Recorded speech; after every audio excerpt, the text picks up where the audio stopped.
Ficar claro, deputado, o senhor defende essa migração de partido, essa troca de partido de Sérgio Moro nessa altura? Qual que é a avaliação que o senhor faz, a importância, pelo menos, dessas conversas, né? Olha, o Podemos teve todos os méritos na construção do projeto. Como eu disse, nós não imaginávamos que o Moro seria candidato, né? Uma vez ele chegando ao Brasil, né, nós iniciamos ali algumas tratativas de forma. A gente falava muito pelo WhatsApp, fizemos muitas conversas, interlocuções, construções políticas que renderam frutos. E hoje nós estamos colhendo esses frutos. Alguns deputados que se aproximaram, que abraçaram a campanha do Sérgio Moro, e antes mesmo da filiação do Podemos, a gente sugeriu, aventou ali a possibilidade de eventualmente de não se filiar ao Podemos, mas já se filiar diretamente no União Brasil, mas óbvio, já tinha um caminho pavimentado com o Podemos, que é legítimo, como eu disse, teve todos os méritos, né? E agora, com o passar das semanas, aí, dos meses, a gente tem estreitado a relação entre os partidos, há uma sinergia, uma empatia, há uma simpatia por muitos deputados do PSL pela candidatura do Sérgio Moro, né, do União Brasil, há uma simpatia dos dirigentes partidários, e também houve um desprendimento da deputada Renata Abreu de abrir uma discussão em nome de um projeto coletivo, de um projeto único e de país, sem ferir egos e vaidades, mas muito pelo contrário, né, demonstrando um desprendimento, né, de todas as partes. Eu acho que se houver essa possibilidade de todos chegarem à conclusão que esse é o caminho natural, e, na minha opinião, o União Brasil pode ser um imã importante para o polo democrático. Uma vez o Moro estando aqui, ele pode se fortalecer ainda mais e, de repente, conseguindo atrair talvez até outros presidenciáveis ou outros partidos ou outros tantos atores do polo democrático que a gente tem discutido, como eu disse, no ano de 2021. 2022 é o veredito final, é o ano da eleição. Não adianta a gente defender as instituições, o Estado Democrático de Direito, ir para a Avenida Paulista, subir nos palanques, fazer discurso, e na hora H, que é onde a gente tem que mostrar unidade, cada um for por um lado. Então, eu sou contra a tese de se dividir, eu sou a favor, que o União Brasil, que o Podemos, que o Sérgio Moro e os demais atores, que se possível for, estejam todos imbuídos no mesmo propósito, que é salvar o país dessa polarização e escolher o melhor candidato, e não a necessidade da gente votar naquele que a gente julgue o menos pior. Mas não fica parecendo um pouco vale tudo para chegar ao poder? Ele largou o cargo de juiz, se aliou ao Bolsonaro para conseguir ser ministro do Bolsonaro e com garantias, algumas garantias do Bolsonaro de ser ministro do Supremo ou de ser vice, alguma candidatura. Ele não se deu bem com o Bolsonaro, acabou saindo do Bolsonaro para ser candidato a presidente, aí entra no Podemos para ter essa vaga, aí larga o Podemos para ter um grupo maior, o União pelo Brasil, para conseguir essa vaga, e o Lula lá ainda acusando que foi feito lá desde da Lava Jato, por ambição política, combater o Lula e persegui-lo. Não fica parecendo, não fica ele meio que corroborando esse tipo de visão do Moro?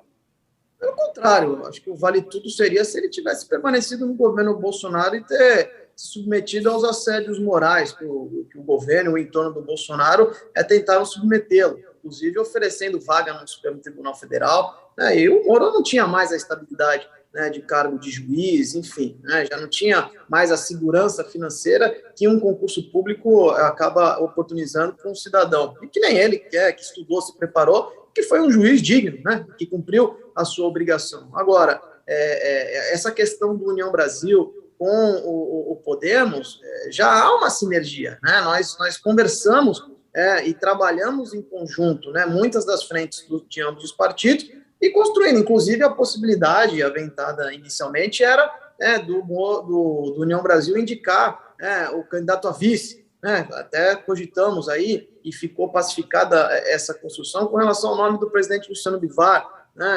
A gente conversou com o Bivar num possível momento futuro que talvez ele pudesse abraçar essa possibilidade, mas é uma decisão pessoal do deputado Bivar. Mas e essa questão de você mexer as peças seria ruim se você estivesse tratando com algo que não estivesse no seu hall de possibilidades. O União Brasil, desde a filiação do Moro ao Podemos, sempre conversou, sempre tratou a ponto de que eu, filiado ao partido, né, assim como outros deputados, estamos ajudando na organização da campanha em todo o território nacional. E veja bem, o Vale Tudo não é do nosso lado, né? Nós estamos tentando organizar os programas de partido, né, as afinidades, a gente defende as mesmas bandeiras, o combate à corrupção, né, o liberalismo econômico. Então, há um entendimento. O Vale Tudo, quem está fazendo é o PT, né, fazendo um deslocamento ao centro, né, buscando a candidatura do Geraldo Alckmin na vice, justamente para, de repente, buscar ali uma consolidação da eleição do Lula. Tanto que quantos membros do PT têm criticado, dizendo que o Alckmin nunca defendeu as bandeiras da esquerda, do socialismo e etc. Assim como o Bolsonaro fez um Vale Tudo ao se aliar ao Centrão e migrar para o PL, né, o partido que ele sempre condenou, xingou o Valdemar da Costa Neto. Isso já é de notório conhecimento público. Então, são os outros, né, postulantes que estão fazendo o Vale Tudo. Nós estamos dentro do nosso espectro ideológico, dentro dos nossos princípios, né, e trabalhando justamente para combater o Vale Tudo. Então, essa congregação, essa possibilidade de unir as forças políticas é algo que tem que ser exercitado, né? A gente não está tentando se unir com a esquerda ou com a extrema-direita, a gente está discutindo dentro do nosso polo democrático, dentro do nosso espectro ideológico, como eu disse, onde defendemos todos nós as mesmas bandeiras, fundamentalmente do combate à corrupção. Bom, o senhor falou aí sobre o ex-presidente Lula. Nessa semana, o ex-juiz Sérgio Moro elevou o tom, né, nas respostas que deu, a entrevista que o ex-presidente Lula deu a sites de esquerda também essa semana. Faz parte da estratégia política dele, de campanha, elevar esse tom, quer dizer, responder de maneira mais incisiva a, enfim, essa troca de farpas?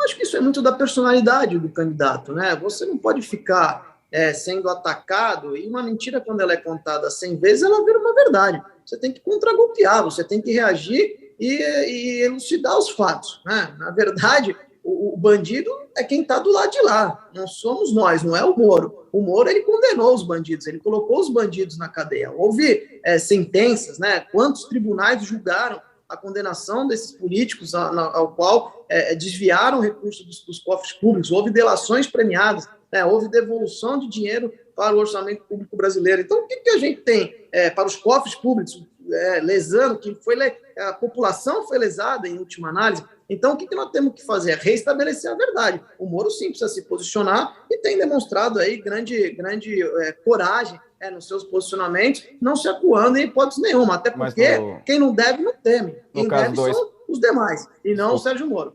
Desculpa, deputado, no caso do ex-presidente Lula, ele foi considerado suspeito, tanto que as condenações foram anuladas no Supremo, né?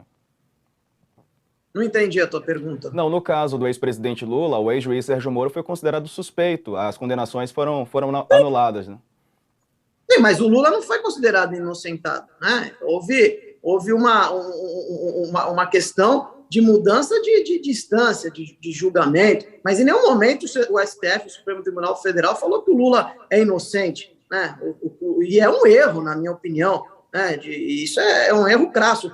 O próprio STF que autorizou a prisão do Lula e agora dá uma decisão dizendo que houve uma suspensão no caso, mas em nenhum momento o ex-presidente Lula foi inocentado.